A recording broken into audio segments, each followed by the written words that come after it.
Hey everybody, welcome back to Video Game Esoteric and our continuing series Castlevania Chronicles, where we review every single mainline Castlevania game in a retrospective fashion.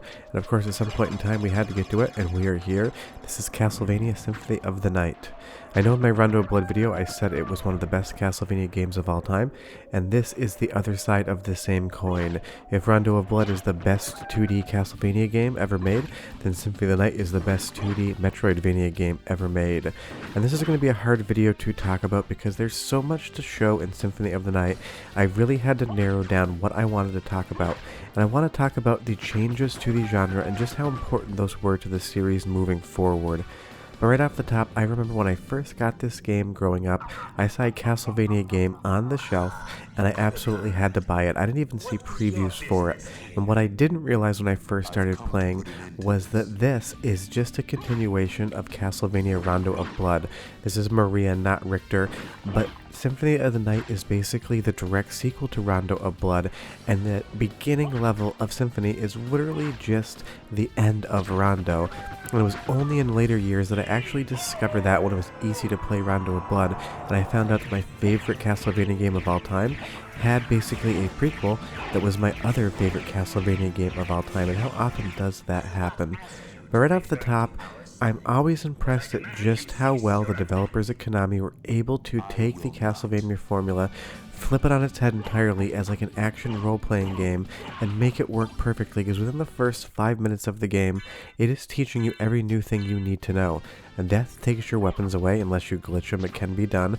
And suddenly Alucard is fighting barehanded. The first enemy you kill with those fists drops you that weapon. The first area gives you the Cube of Zoe. And these are the items that you're going to be getting throughout the entire game. You now have an active inventory to manage, and there's a progression system, but the way the developers telegraphed how this game functioned was genius, and it still stands as one of the best examples, in my opinion, of teaching the player how to play the game without being obtrusive. Even small situations like this, showing these spikes that you can jump over, that there's something hidden in that globe. The game is telling you you're in for an adventure, you don't know what's coming next, and you better be prepared to be creative, because this game has one of the biggest plot twists of all time. And somehow, if you've not played this game before, leave me a comment down below and tell me you haven't, because I want to hear who hasn't. But I won't spoil it for you, so I'm really limiting this to some of the more beginning areas of the game, as well as talking about the Saturn version in just a few moments. But it's so interesting, even at the beginning, you find this box that you can push, but you can't jump up there yet. So you start wondering to yourself, how do you get there? And the sense of wonder in Symphony of the Night is the best part. You will see areas that you cannot access yet, and you will know that at some point in time, some power-up or other feature in the game will allow you to get there, and the minute you get one of those power-ups, you get to backtrack across the map to see a new area. But even right in the beginning, in the original boss here, the first boss, it shows just a different look for Castlevania. It feels slightly different for a Castlevania boss, and the minute you defeat them, you're going to level up, and you're also going to get a life up, because levels are important in this game. You want to max Alucard out as far as he can possibly go, and obviously this isn't the first example of Alucard ever being in a Castlevania game. That was Castlevania 3, but this is where as a character he really took off. This is the advent of Alucard that we know and love versus him just being in Castlevania 3, and all of the Netflix anime Castlevanias are based on this character. That's how big of an impact Symphony of the Night had to the Castlevania franchise in general and to the formula, because after this, pretty much every game that wasn't in 3D was going to be a Metroidvania game. Now, we haven't touched on the artwork yet, and I will do that after I listen to some soundtrack, but this has, in my opinion, the best soundtrack of any Castlevania game ever made, and playing this as a kid, I think it's the reason that I actually do enjoy listening to classical music as an adult, especially the harpsichord. But go ahead and listen to this for 45 seconds and hear the sheer perfection that is this song.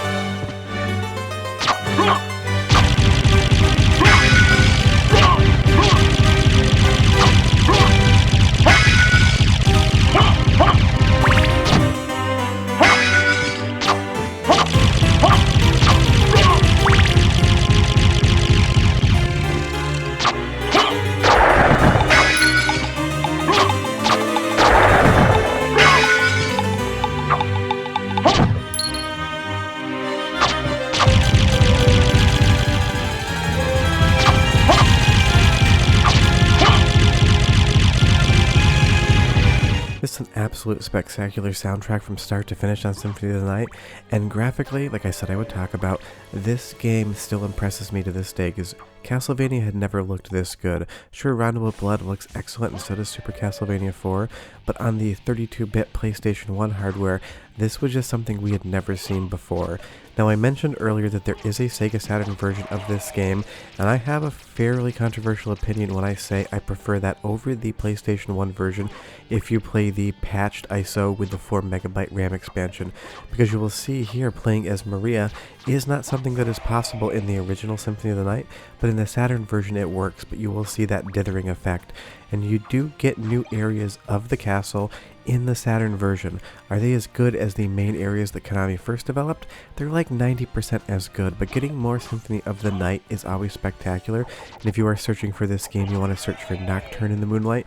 That is the Saturn name of the game, even though it is basically the exact same thing. But getting to play as Maria is a lot of fun, and it changes the entire gameplay aesthetic of this game up.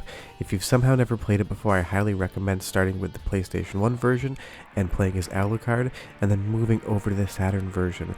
But Symphony of the Night just has so many tiny minute details, like pushing this box into this little water outlet there is going to raise the water on these knights, and they are going to somehow catch on fire underwater. Logically not possible in the world of Dracula, anything can happen. But it's something like that. The developers didn't have to put that into the game, but it's these tiny touches that make the world of Symphony of the Night feel like a believable place. And since Symphony is just a sequel to Rondo, you get Maria in Rondo of Blood as well in her child format, giving you kind of a keystoning of when the dates occur. And you meet her in Alucard's run-through as well. It's so much fun to see how closely these games mirror each other, because like I said, when Symphony of the Night came out in the US, basically no one even knew Rondo of Blood existed. Maybe a magazine here or there talked about it, or maybe you had a friend who was an import maniac and brought a copy over, but it wasn't until the late 90s, early 2000s that gaming kind of realized that there was another Japan-exclusive Castlevania game that was rumored to be one of the best of all time. But that's just the amazing part about Symphony of the Night, and that's why it's so hard to talk about the game and decide what to show you guys, because this game is expansive, and like I said, without spoiling the twist, I'm sure 9 out of 10 of you know what it is. When you think you're done with this game, you have absolutely no idea what is coming next. The bosses are incredible, the music's incredible, all of the progression is incredible. This is what Castlevania needed at that moment in time when Symphony of the Night came out. Now, all of the traditional 16 and 8-bit games are amazing and I love them, but I think the developers realized they needed to do something new and fresh with the Castlevania formula outside of just making it look like a 32-bit game. And when this game came out, it wasn't that big of a hit. People really loved it, but they wanted 3D content on their PlayStation 1s, and this was classic 2D sprite-based gameplay, and it was kind of bucking the market trend, and it definitely suffered at launch because of that. Now, obviously, as the years have gone on, this game has taken its rightful place as one of the best games of all time, but when it first launched, it really didn't hit like you would have thought. But this game is just so incredible in all the areas they show you and all of the different things that you can do. This game gives you basically almost total freedom, and they'll show you things like that wolf head floating in an orb. You don't know what it does the first time you see it, but you know you need to get to it, and only by traversing up this tower and unlocking the elevator, you'll see it's active now, are we able to drop down with Alucard and obtain this power-up. Now we can see we have the soul of the wolf. But the game doesn't really tell you what it does, and it doesn't tell you where you're going to use it. That's for you to discover. And then the minute you get that, you go into this door here, if you'd so like, and you find a teleporter. Where does it go? What does it lead to? Well, that's for you to find out.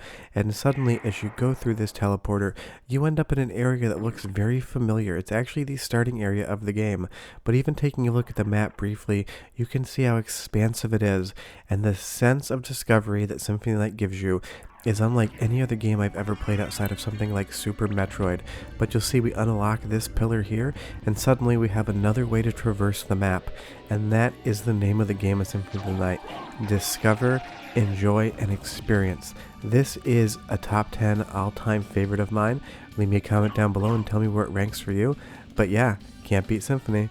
Bye-bye. Farewell for now.